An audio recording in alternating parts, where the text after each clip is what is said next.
वेगवेगळ्या ठिकाणी जाता, बरोबर की नाही? बरीच लोक भेटतात, बरीच माणसं भेटतात. कुणी तुम्हाला प्रेमाने गालाला असं करतं, कुणी तुमच्या खांद्यावर हात ठेवतं, करतात की नाही? पण याच्यात पण असं आहे काही टच म्हणजे काय? आता मी हिला टच केलाय. काय केलंय मी? टच म्हणजे स्पर्श केला. याच्यात पण गुड असतं आणि बॅड असतं. गुड म्हणजे काय? चांगलं. आणि बॅड म्हणजे काय? वाईट. पण जेव्हा कधी तुम्हाला तुम्ही असं बॅड टच केला तर तुम्ही काय करायचं? गुड टच कशाला म्हणायचं आणि बॅड टच कशाला म्हणायचं ते आधी दाखवणार आहे. आणि बॅड टच जर तुम्ही केला तर तुम्ही काय करायला पाहिजे ते पण तुम्हाला सांगणार आहे. आता सईला बघा, ही तुमचीच मैत्रीण आहे की नाही? बघा, हिला मी इथं हात लावलाय. कोणता टच आहे सई? Good touch. कसा आवाज पाहिजे तुझा? Good touch.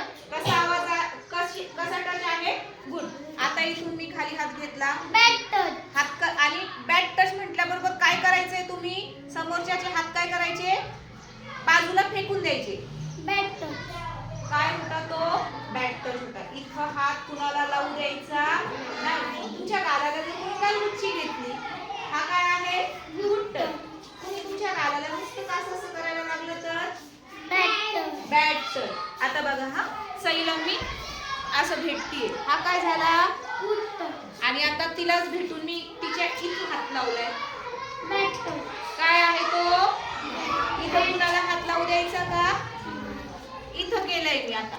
Bad touch. इथं तो तुमच्या कुणी असं हात लावत असेल तर काय आहे तो? Bad touch. तिथं हात लावू द्यायचा नाही. आणि बॅड टच म्हणून पण काय करायचं? जोरात ओरडायचं. काय काय ओरडणार तुम्ही? काय ओरडणार? Bad touch. काय म्हणायचं? कसं करायचं? Bad touch. काय करायचं? काय करायचं? Very good. गुड टच असेल तर तुमच्या लक्षात येतं तर गुड आहे म्हणून, चांगलं आहे. कुणी तुम्हाला असं केलं तर तो चांगलं आहे. पण कुणी नुसतंच असं करायला लागलं तर बॅड टच आलं. आणि बॅड टच कुठे कुठे असतात? इथे असतात, बमला असतात. इथं हात लावू द्या. कुणी जर तुम्हाला लावला तसा हात जो तुम्हाला आवडत नाहीये, तुम्हाला कसं तरी होतंय, तर लगेच जोरात